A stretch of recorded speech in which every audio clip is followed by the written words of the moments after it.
In 2003, Sebastien Foucan led a small group of French freerunners on an extraordinary journey across the rooftops of London's most famous landmarks. Since then, the interest in the extreme sport of parkour, or freerunning, has exploded. This year, he's coming back to London to begin a new journey across some of the UK's biggest and most iconic locations.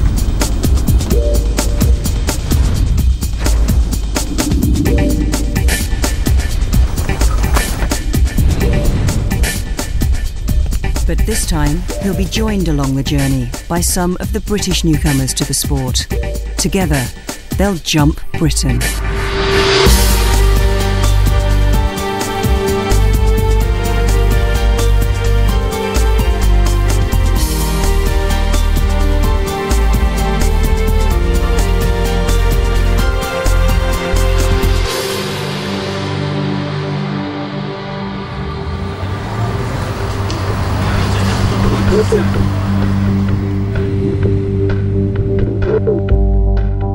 When parkour came to the attention of a worldwide audience, few believed it was anything more than a spectacle of men jumping from rooftop to rooftop. But the appeal of parkour was underestimated, and a movement dedicated to movement has been born in the UK. When everyone's going down a turnstile or down some stairs, there's always the one person that's going that little bit faster, that little bit more efficient. There's people who are taking the inside route through a turning because they're trying to get to their meeting faster, or these little routes and turns. We've just elaborated on this with a bit more confidence, a bit more enthusiasm, a bit more imagination. Central to this new sport is a philosophy that changes the way the freerunners view their towns and cities. Obstacles become a kind of urban furniture, springboards to launch off, leap from, or land on. Everyone has their own way of moving, and some people are very fluid and elegant, while others are more explosive and dynamic. Everyone thinks differently when it comes to parkour. Different freerunners will use different techniques. They'll create different ways of moving to overcome just a simple box. You can create so much with just a rail. It's incredible. See people doing this without any skates on, without being on a bike, and just using their own body. It's just inspiring.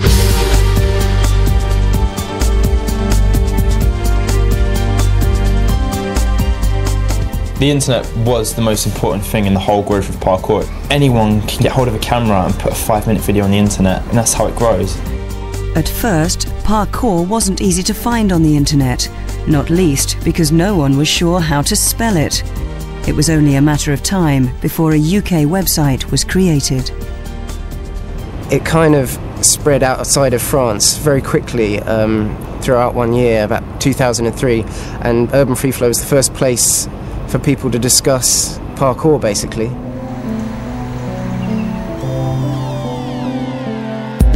The creation of Urban Freefllow was led by a former boxer and recent convert to the new French discipline. I finished boxing at the age of 26 because I got married and had a kid, and I decided to get into martial arts to kind of fill a void, and I never really felt that that void was really, filled, and then I found parkour, and then it was. I found a couple of guys based in London that were doing it. We arranged to meet, and I decided to kind of try it out to see how I'd get on, and I found myself really, really enjoying it. And Urban Freefllow was pretty much born 2 days later. And the site, since February the 10th, 2003, has had over 5 million hits. As the British scene began to organise itself, like France, teams of freerunners formed all over the country. I got an email from Easy, and he was thinking of starting a parkour day in England where English people could train and share tips. He said, "I would like you to come along and meet us." And I was really scared because my parents had convinced me that he'd be like a paedophile. They were like, "Don't meet people on the internet because, you could end up getting raped." And I didn't really know what Easy would look like. And when I saw this massive, big, bald guy, he had a really stunned face, I was like, no way. But then behind him was Acid, and Acid had this adrenaline-packed grin, like he'd been doing the most awesome thing all day. And I was like, yeah, this is the future. Kirby was raised in Surrey, in a post-war urban landscape not dissimilar to the French birthplace of parkour. I moved here when I was 7 and we started roller skating everywhere, but the council pebbled everything over to stop us from skating. So we started playing in the parks. We'd get asked to leave the parks because we were too old. So we started climbing on everything, and it kind of encouraged us to find new ways to move. Then I remember seeing a video on the internet of Sebastien and his friends, and it was like something we'd been waiting for, something that'd given us the green light to say, go, there's something that can be done with this. But for Kirby, free running would prove to be more than just a physical release. When I was about 14, 15, I had what I thought was depression. I'd been to the doctors, been to see counsellors, and you know, they couldn't really work out why I had depression. There were times when I'd been really, really upset, and then I'd find myself going out and doing parkour and forgetting who I am and forgetting every one of my problems. Becoming Kirby, I guess. Not being John anymore, not having the weight on my shoulders that John has, but being Kirby, just practicing my free run, putting videos on the internet. People know my name, people know who I am. It's given me the best group of friends I could ever hope for. In preparation for the challenge ahead, Kirby and another member of his team are making a pilgrimage to Paris to see the suburb where free running was born and to train with Sebastien Foucan on his home turf.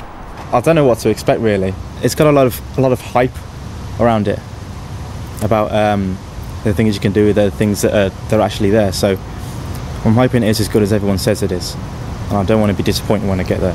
You know?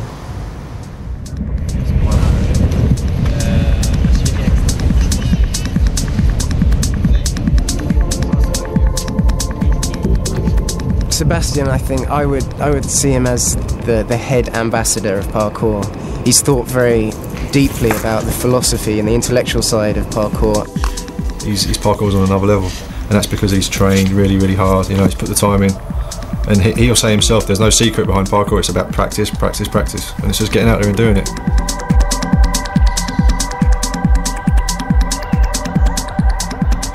Leeds is the mecca of parkour, without a doubt. So all the locals have picked up the parkour skills as well, and they just practice it casually on the street. All these kids all over the place.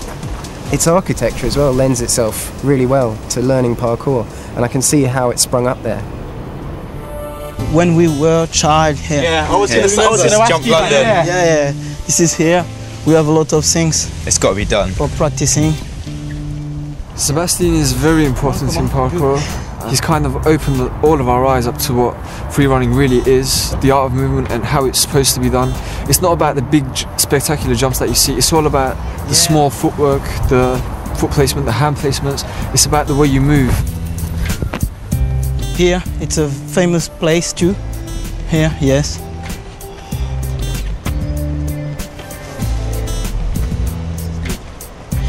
At the beginning, it was just this. For example, this is the first jump, and after I'm here from there. Really? You can do that? Yeah. Oh. That is very good. But I have a lot of things to show you over there. Okay, yeah.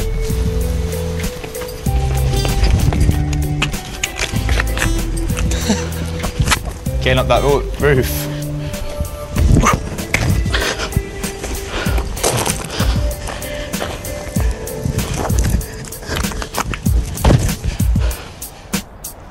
How did you get that wall is massive to get up. Oh yes, over there I can to show you. Do you guys still meet up here ever? Still meet up together? Together to train. Yeah, but practicing it always the best practicing it when you are alone. But you think you have a lot of things. Yeah. Okay. Because you need to be focused on yourself. You can do a jump with a friend, you know. It's okay, but when you are alone, it's different. You're a little bit afraid. Yeah. And you need to find why, and you need to find the solution, and etc. This is good. Yeah. This is Dame de Lac. Dame de Lac. Oh.